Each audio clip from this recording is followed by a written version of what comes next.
Hello bachcho, let's read this question. Question says these questions contain statement 1 assertion and statement second reason.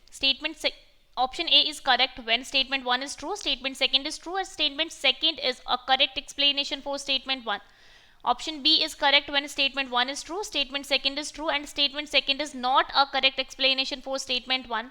Option C is correct when statement 1 is true, statement second is false, and option D is correct when statement 1 is false, statement second is true.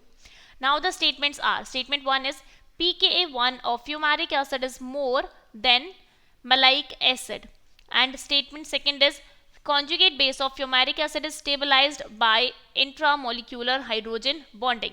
So सबसे पहले हम क्या करेंगे, दोनों की structures देखेंगे, fumaric acid की और मैलिक एसिड की. तो फ्यूमेरिक एसिड की स्ट्रक्चर क्या होती है, ये एक ट्रांस आइसोमर होता है, C डबल बॉन्ड C, यहाँ पर हाइड्रोजन प्रेजेंट है, यहाँ पर हमारे पास COOH, यहाँ पर COOH और यहाँ पर हाइड्रोजन प्रेजेंट है.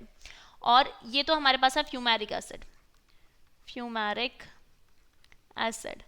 और जो मैलाइक एसिड है वो है हमारे पास cis isomer, C double bond C, COOH, here also COOH, in this here hydrogen and here hydrogen. So this is our maleic acid. अब इसमें क्या बोल रहा है कि जो pKa1 है, दैट मीन्स हमारे पास जो इनकी pKa वैल्यू है वो फ्यूमेरिक एसिड की ज़्यादा है एज कम्पेयर टू मैलाइक एसिड. तो हम यहाँ पे इसको कंपेयर कर सकते हैं. देखिए हम सबसे पहले यहाँ पर इसकी की कॉन्सेप्ट लिखेंगे. तो की कॉन्सेप्ट में हम क्या मेंशन करेंगे कि जो फ्यूमेरिक एसिड है वो ट्रांसफॉर्म है और मैलाइक एसिड है वो सिस फॉर्म है. So due to this transform, so here we can write due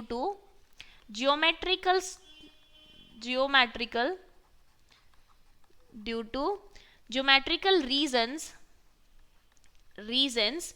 in fumaric acid intramolecular hydrogen bonding is absent. Intramolecular hydrogen bonding is absent. देखिए यहाँ पर दोनों ऑपोजिट डायरेक्शंस में हैं, तो यहाँ पर हाइड्रोजन बॉन्डिंग पॉसिबल ही नहीं है, मतलब फ्यूमेरिक एसिड के अंदर हाइड्रोजन बॉन्डिंग पॉसिबल नहीं है. अगर हम इसकी बात करेंगे तो यहाँ पर अगर हम इस स्ट्रक्चर को इस तरीके से एलैबोरेट करें कि C डबल बॉन्ड OH हमारे पास इस तरीके से और इसका C double bond OH mention है इस तरीके से, ठीक है, here it is C double bond OH, C double bond OH. तो यहाँ पर हाइड्रोजन बॉन्डिंग पॉसिबल है. देखिए अगर इस हाइड्रोजन को हम ऐसे लगा देंगे तो यहाँ पे ये वाली हाइड्रोजन बॉन्डिंग पॉसिबल है, और ये hydrogen bonding with in a molecule है, इसलिए हम इसको बोलेंगे इंट्रा मॉलिक्यूलर हाइड्रोजन बॉन्डिंग. मतलब ये हो गया कि हमारा स्टेटमेंट सेकंड तो इनकरेक्ट स्टेटमेंट है. अब हम स्टेटमेंट 1 की बात करते हैं. तो स्टेटमेंट 1 के अंदर क्या है कि pKa1 of fumaric acid is more than maleic acid. तो यहाँ पर हम बोल सकते हैं कि जो इंट्रामोलिकुलर हाइड्रोजन बॉन्ड होते हैं वो इसको डिफिकल्ट बना देते हैं टू रिलीज द हाइड्रोजन, और अगर उसको डिफिकल्ट बना देंगे, अगर वो हाइड्रोजन रिलीज ही नहीं करेगा तो उसकी एसिडिटी कम हो जाएगी, तो फ्यूमेरिक एसिड की एसिडिटी ज़्यादा हो जाती है. दैट मीन्स स्टेटमेंट 1 हमारा करेक्ट स्टेटमेंट है.